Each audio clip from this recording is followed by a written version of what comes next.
This year has been though for me and my family. Not only have we moved from one country to another, but in the span of 3 years we have had to go through 4 moves. The first one in search of a better life. The second due to lack of money.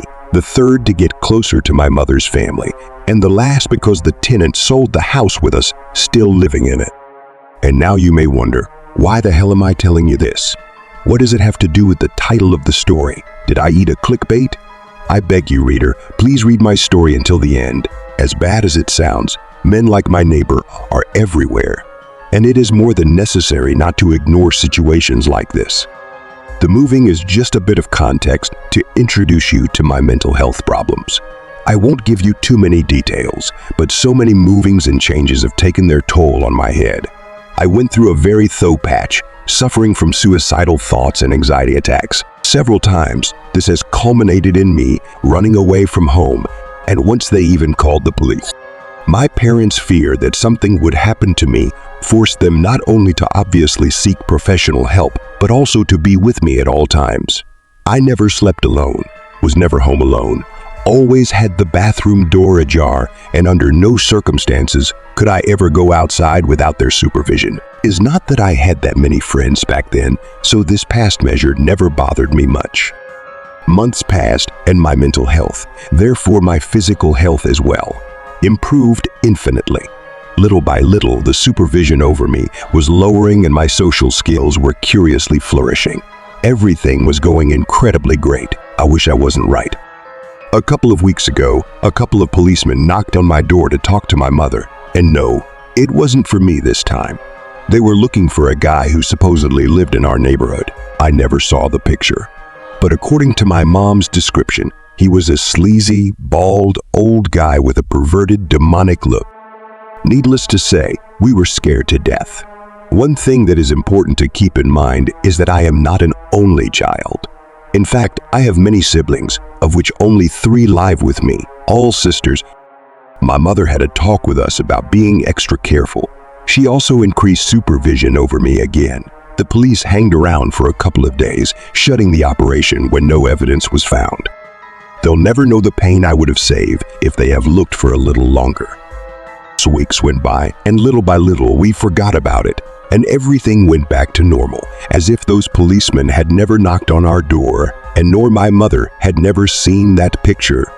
The paranoia of feeling that man's eyes every moment was dissipating as the time went by. Only when fooling around with my friends, I was reminded of that episode.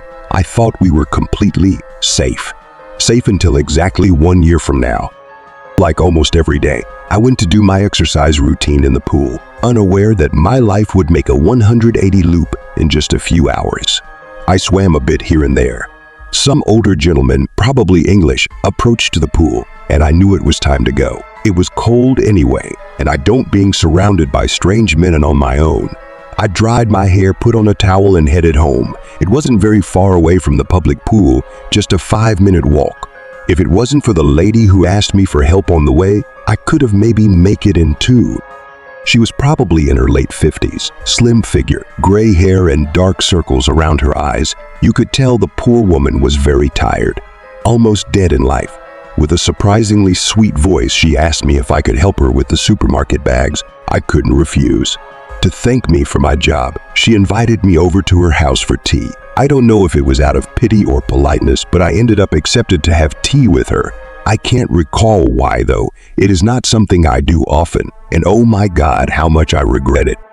She offered me cookies and tea before we started chatting. She was not only kind, but incredibly smart. She had studied plastic surgery at one of the most prestigious universities in the country. She had been married for 35 years and was mother 3 wonderful children, the youngest being my age. When I started to get dark, I politely said goodbye. She got up and approached to me. Suddenly, with her thin arms, she hugged me tightly, very tightly, too tightly. In a few seconds, everything went pitch black around me. From that moment, everything is confusing and blurry. I had no clue of what happened or how much time had passed. I was disoriented, thirsty, and hungry. There was no light, all silent, and humidity was unbearable. I really couldn't tell if my eyes were open or closed. It would have been an hour or 2 before I heard a noise. I don't really know. I lost track of time as soon as I opened my eyes. Footsteps on the wood could be heard, slowly and cautiously getting closer and closer. The door opened. A black silhouette could be seen moving towards me. It was her. Definitely her. More tired and skinnier than I remember, but her with no doubt. I bet she had been crying. I tried to stand up, but my legs and arms were entirely numb. I swear that I could move them just a few moments ago. The woman came up to me with her bony figure and tire stand. I've just realized that, despite knowing so much about her life, I didn't know something so basic as her name. Pretty sure everything she told me was a lie. She walked towards me, trembling and cautiously, like when you're walking by a stray dog. I might have bitten her if I had the chance, though. He knelt down, a few feet from me, of course. It took me off guard, but when she saw my face, she started crying uncontrollably. "Where am I?" I exclaimed, more scared than I was before. "What's going on? Who are you? What am I doing here? Please don't hurt me. Think of your son." She ignored me and started crying even harder, if it was even possible, her body trembling with each "Don't dare to come out." I heard her say, still sobbing, "Please don't ask for help. Don't make any noise, I beg you, AUI, or he will kill us both." I wasn't understanding anything. I asked and implored, but she only wailed. Her fear was contagious, and I began crying too. I knew that whatever the situation was, it was serious and bad, really bad. I'm trapped in my neighbor's basement. I pray for him to never find out. I tried to keep these thoughts away, but something told me I would no longer see my parents nor my siblings. I would no longer see my friends. I would no longer be anyone. My life was over. Everything was over. All I had left was to mourn for what I would have been if that crying lady never brought me here. We stayed like that, crying in silence for a while. Suddenly, her murmurs, almost imperceptible, ceased. She stared at me. For seconds that seemed like hours, stay silent, and maybe we'll make it alive. She got up as if nothing had happened and left. I was left into pure darkness. I didn't know it at the time, but it would be the last time I would see light. I don't know how I didn't go crazy. Maybe it was the routine or something in that woman's words that gave me hope. She said I could live. I hoped that she wasn't lying. Now I could only obey her. My days were filled with plans and fantasies of escaping. Thankfully, I now could move my hands, but still not my feet.